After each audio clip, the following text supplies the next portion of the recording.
Quick reading for February the 21st to the 22nd, Libra. Your cards are the Three of Swords, the Page of Pentacles, and the Ten of Pentacles.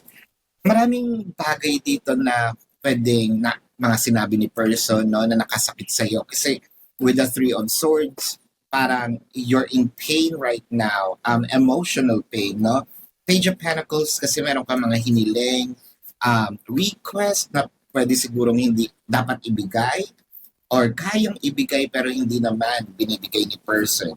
Pero with the Ten of Cups, siguro ito din yung mga realization na dapat binibigay ko na there's also an offer of love, an offer of bakit nga ba ako nagdadamot, no? Parang yun yung realization niya. Kaya ko naman nasa akin na no? So parang ito yung offer niya sa iyo na meron din ditong apology, no? Pero chances are ito yung sinasabi na ngayon ko ibibigay or ipapadama na mahal din kita, na importante ka sa akin, no? This is your quick reading for February the 21st to the 22nd, Libra. My name is Daphne, but spirit calls me back.